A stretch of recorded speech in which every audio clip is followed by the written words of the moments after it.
à toutes et à tous l'équipe, j'espère que vous allez bien. Pour cette nouvelle vidéo, on se retrouve pour la présentation complète de la 16e étape du Tour de France 2025. 16e étape entre Montpellier et le Mont Ventoux. Donc une montée sèche au terme de 171,5 km au programme. Donc départ donné dans la ville de Montpellier, dans l'Hérault. On passera par le Gard, le Vaucluse. Et on ira chercher un col hors catégorie qui est le Mont Ventoux. 15,7 km à 8,8% de moyenne pour une arrivée à 1910 mètres d'altitude. On aura un sprint intermédiaire à Châteauneuf-du-Pape qui animera la course juste avant cette montée sèche. Donc en gros on aura vraiment une longue étape de plaine avant d'arriver donc au Mont Ventoux, un mont prestigieux. Il s'est passé beaucoup de choses là-bas.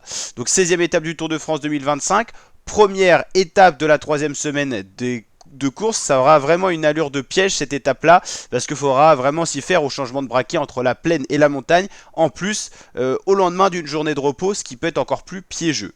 Donc départ de Montpellier à 67 mètres d'altitude, 149 km de plaine, puis à partir de Bédouin, 289 mètres, les pentes du Mont Ventoux qui se dresseront devant les coureurs. Elles mèneront ces pentes, les coureurs, à 1910 mètres d'altitude comme on l'a vu au préalable, 22,5 km plus loin au sommet du Géant de Provence qui est le Mont Ventoux. 8,8% de moyenne, c'est-à-dire qu'il y a des belles pentes aussi bien plus dures à certains moments. Le peloton pourrait en plus gérer à la chaleur, qui sera possible d'inviter des 150 bornes sur le plat dans l'Hérault, le Gard et le Vaucluse. C'est d'ailleurs en entrant dans ce département que les coureurs disputeront le premier et seul sprint de bonification du jour à Châteauneuf-du-Pape, donc dans la deuxième partie de l'épreuve, où les efforts ne seront pas vains. Le vent pourrait aussi jouer son rôle, mais c'est bien d'altitude que tout se jouera pour cette belle étape de troisième semaine. Pour rappel, en 2016, Chris Froome avait fini à pied dans ce Mont Ventoux. C'était Thomas De Gendt qui s'était imposé à la suite d'une échappée. Et en 2021, le Mont Ventoux avait été escaladé 2 fois, mais l'arrivée était en descente. Et c'était Wout van Aert qui s'était imposé. Donc voici pour les 2 dernières éditions où le Mont Ventoux s'était présenté sur le parcours.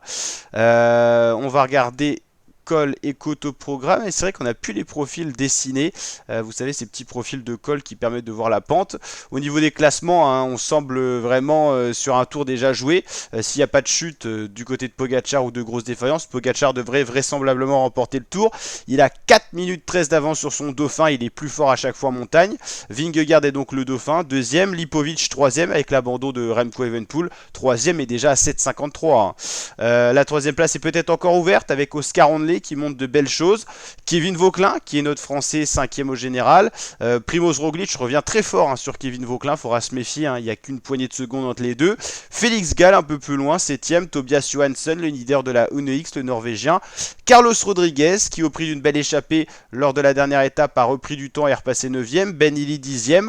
Jordan Gégal, entrée du top 10, mais un peu plus loin en termes de minutes, 19 minutes 47. Ben O'Connor, Guillaume Martin, Narvaez, l'équipier de Pogacar, Jorgensen, Arensman, Sepkus, Christian Rodriguez, Sergio Higuita ou encore Henrik Mas. Au niveau du maillot vert, c'est Jonathan Milan, le maillot vert. Il faudra se méfier de Pogacar qui peut être une menace, ou encore de Mathieu Van Der Poel.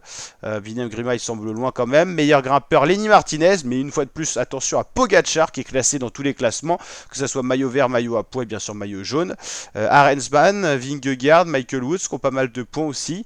Meilleur jeune, Lipovic. Là, il y a un match entre Lipovic, Onley et Vauquelin qui se tiennent en moins de 2 minutes 30. Il y a 3 coureurs qui peuvent remporter ce maillot blanc encore. Hein. Meilleure équipe, Visma devant UAE. Il y a une bataille entre 2 équipes, on peut dire. C'est les 3 meilleurs coureurs de chaque équipe qui permettent de dresser le classement par équipe. Donc vous le voyez, hein, au niveau du maillot jaune, il n'y a plus vraiment match. Hein, 4 minutes entre le premier et le deuxième. Au niveau du maillot vert, il y a à peu près 3 coureurs qui se tiennent en 50 points, donc ça c'est intéressant. Meilleur grimpeur, c'est pareil, il y a on va dire 5 coureurs dans le match. Meilleur jeune, il y a 3 coureurs dans le match. Et meilleure équipe, il y a surtout 2 équipes. Donc voilà un petit peu pour le bilan de tous les classements à la veille de la 16e étape classique du Tour de France, le Mont Ventoux. Je vous dis à très bientôt pour de prochaines vidéos. N'hésitez pas à liker, partager, surtout vous abonner. Ciao les fratés, portez-vous bien. Format, présentation et résumé de chacune des étapes sur notre chaîne YouTube pour le Tour de France. Et bien sûr, on suivra plus tard la Vuelta dans la saison. Ciao les fratés.